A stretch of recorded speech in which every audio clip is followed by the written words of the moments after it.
Hello friends, आज का मेरा टॉपिक है कि आप पीएचपी प्रोग्रामिंग की कोडिंग किस तरह से एडिटर या आईडीई में करते हो।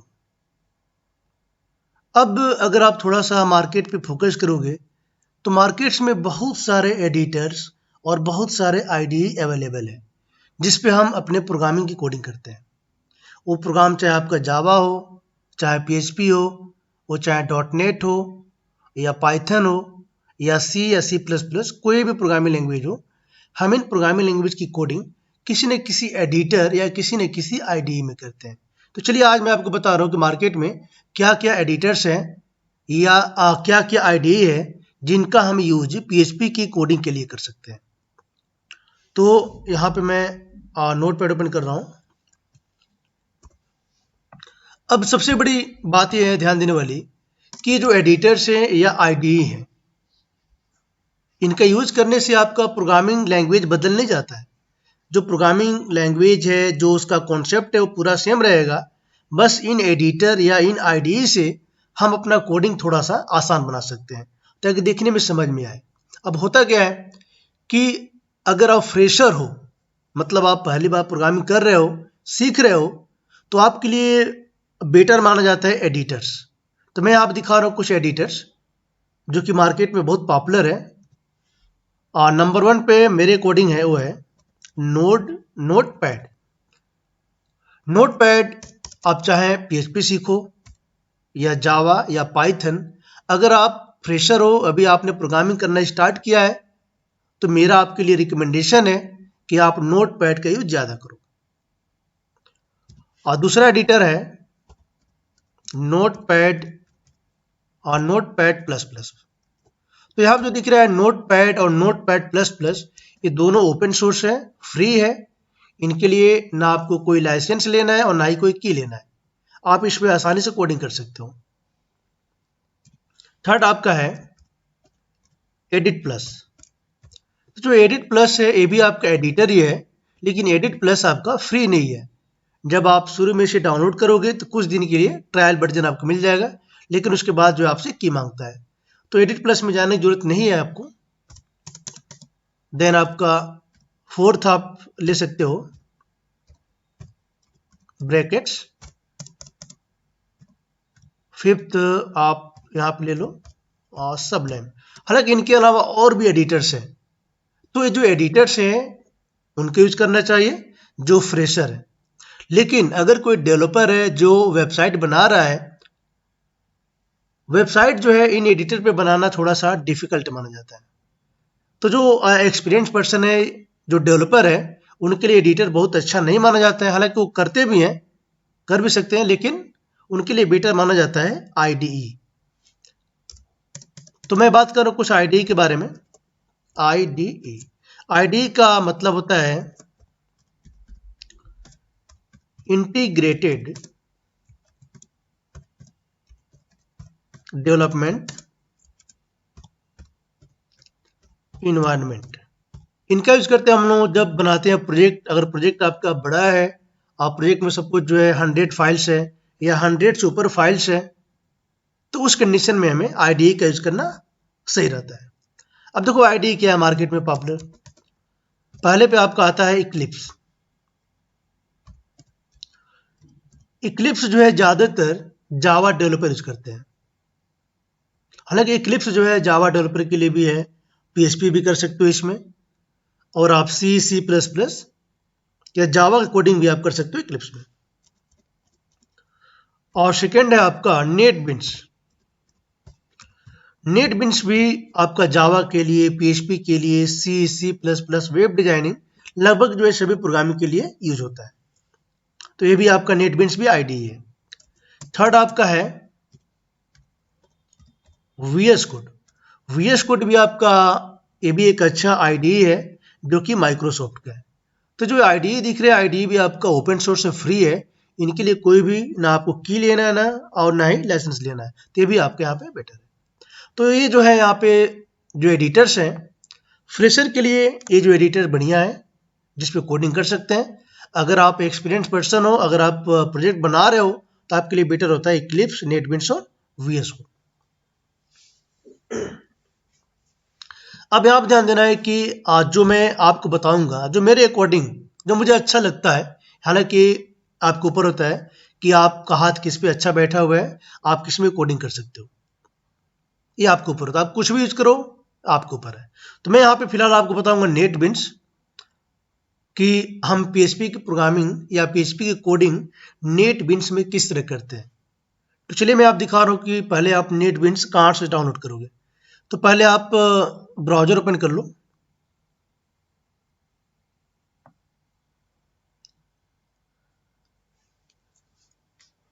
तो मैं यहाँ से ओपन कर रहा हूँ क्रोम।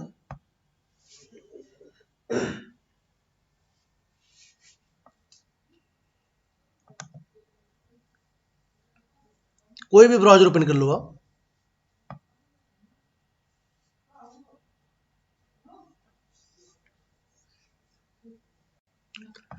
इसमें पहले ओपन कर लो गूगल को।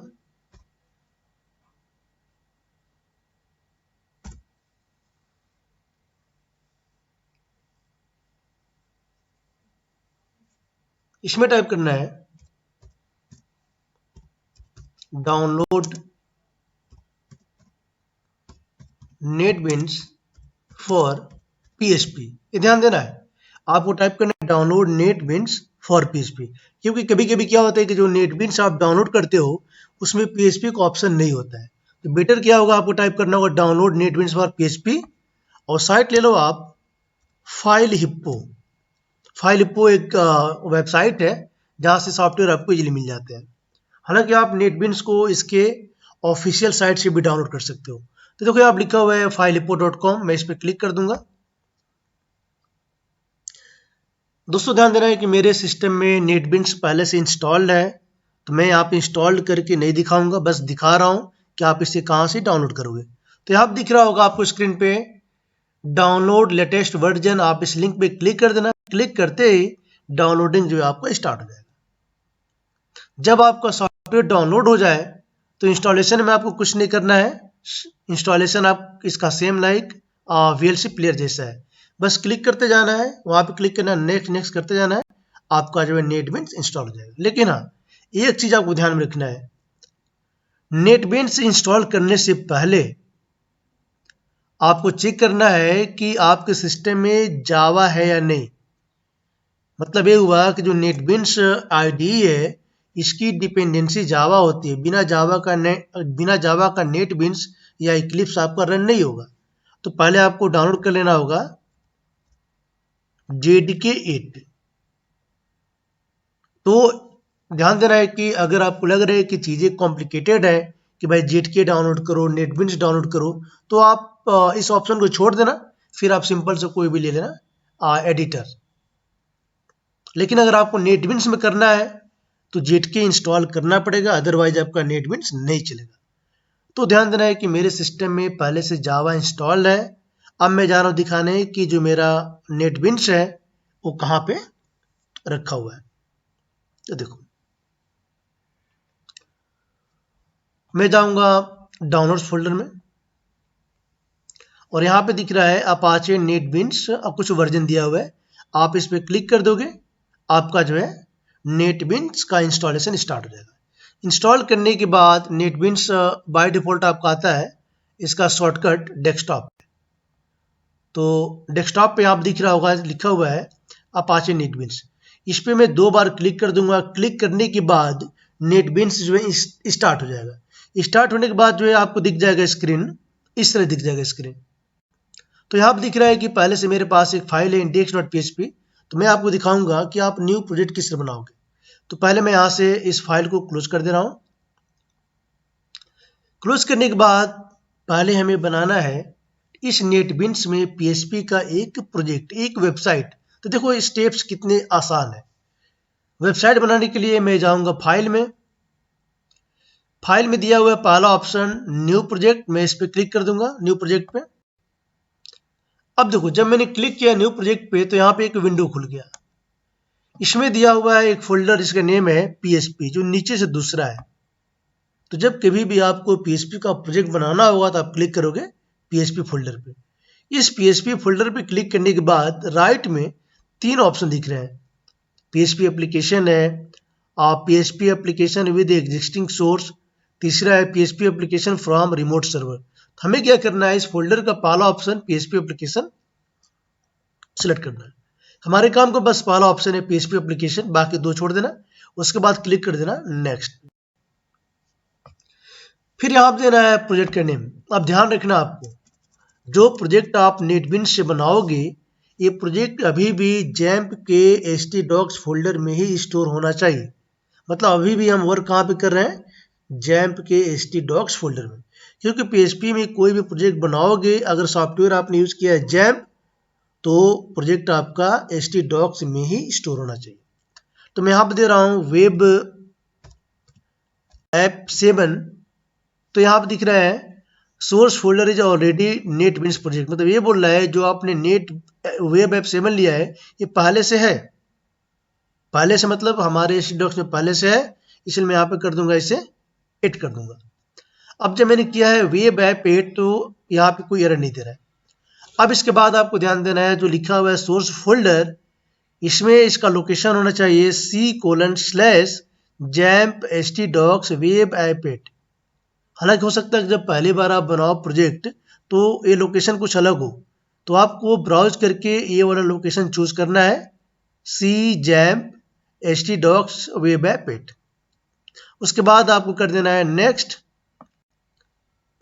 अब देखो क्या दे रहा है, प्रोजेक्ट URL, मतलब किस URL से आप इसे रन कराओगे, ये दिया हुआ है http://localhost/webapp8, जिससे आप ब्राउजर में रन कराते हो। अब आप कर दोगे यहां से इसे फिनिश। दोस्तों ध्यान देना, फिनिश करने के बाद प्रोजेक्ट आपका बन चुका है। अगर आप जो इस दिख रहा है साइड बार में प्रोजेक्ट्स है और फाइल्स है, सर्विसेज है, तो आप क्या करो, फाइल्स पे क्लिक कर दोगे तो प्रोजेक्ट आपका दिख जाएगा साफ साफ। देखो यहाँ पे ये दिख रहा है, जब मैंने फाइल्स पे क्लिक किया तो ये दिख रहा है ऐप 1, PDO1, वेब ऐप 1। मतलब जितना प्रोजेक्ट मैंने बना रखा है नेटबिंस में, वो सारे के सारे यहाँ पे साइड बार में दिखाई दे रहे हैं। तो मैंने अभी बनाया है, इस प्रोजेक्ट का नेम है वेब ऐप 8, जो भी बना रखा है। अब अगर मैं जाकर चेक करूं अपने जैम्प के htdocs फोल्डर में, तो वहां पे भी आपको दिख जाएगा वेब ऐप 8। तो मैं जा रहा हूं C ड्राइव में। C ड्राइव के बाद आपको जाना है जैम्प में। जैम्प में दिया हुआ है फोल्डर htdocs। htdocs में दिया हुआ है वेब ऐप 8, जो मैंने अभी क्रिएट किया है। और ये देखो फाइल जो यहाँ पर आ गया। जब कभी भी आप नेटबिंस में प्रोजेक्ट बनाते हो, तो नेटबिंस जो है बाय डिफॉल्ट इंडेक्स नाम का फाइल आपको कर देता है, 8 में जाते हैं। तो यहाँ पर दिख रहा है index.php ऑटोमेटिक, नेटबिंस ने आपको बना कर दे दिया है। तो यही आपको जो दिख रहा है वेब ऐप 8, एक कहाँ चला गया है, जैम्प के htdocs में। और यहाँ पे एक फोल्डर बनता है NB प्रोजेक्ट, जो नेटबिंस बनाता है। इस फोल्डर से हमें कोई मतलब नहीं है, आप चाहो तो हटा सकते हो। तो चलते हैं यहाँ पे।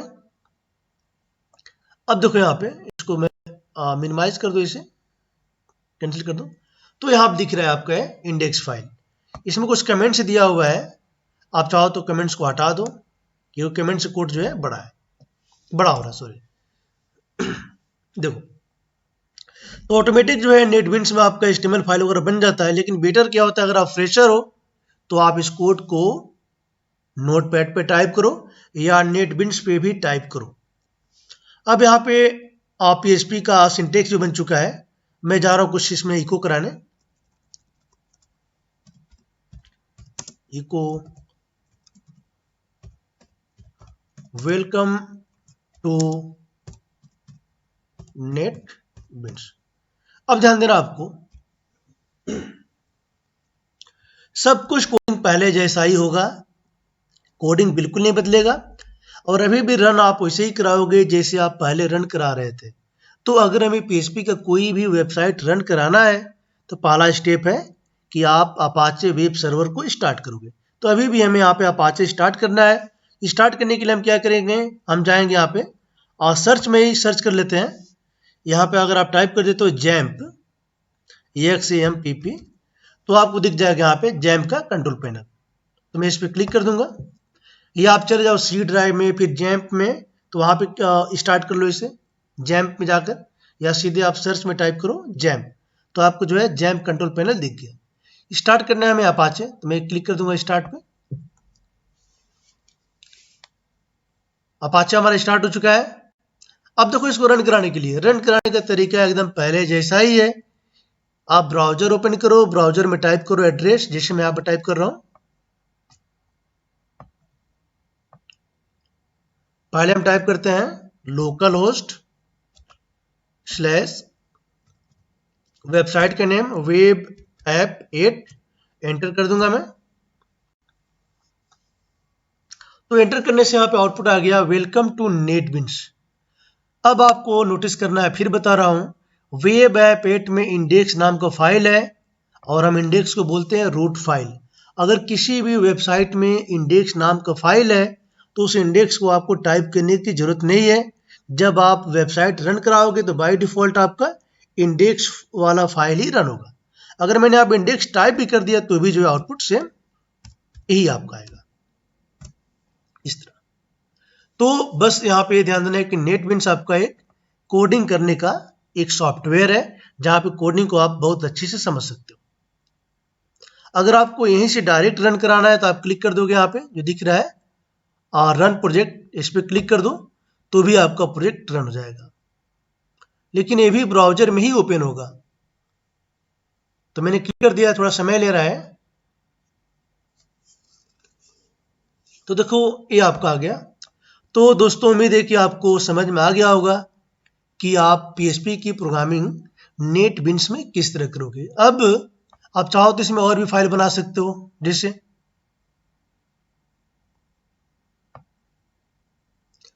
अगर हमें, जैसे हमारे प्रोजेक्ट आ रहा है, प्रोजेक्ट में भी फाइल्स ऑप्शन नहीं दिखा रहा है, तो चलो कोई नहीं, प्रोजेक्ट ले लेते हैं। अगर हमें इस वेब ऐप 8 में कोई PHP का न्यू फाइल बनाना है तो हम क्या करेंगे, इस वेब ऐप 8 फोल्डर पे राइट क्लिक करेंगे, राइट क्लिक और जाएंगे न्यू में, इसमें दिया है PHP फाइल, इस पर क्लिक कर दूंगा मैं। देन मैं लूंगा home.php, फिनिश कर देना है। तो ये दिख रहा है कि हमारे इस वेब ऐप 8 फोल्डर में आप home.php भी बन चुका है। अब यहाँ पे भी आप कुछ कोडिंग कर लो, इको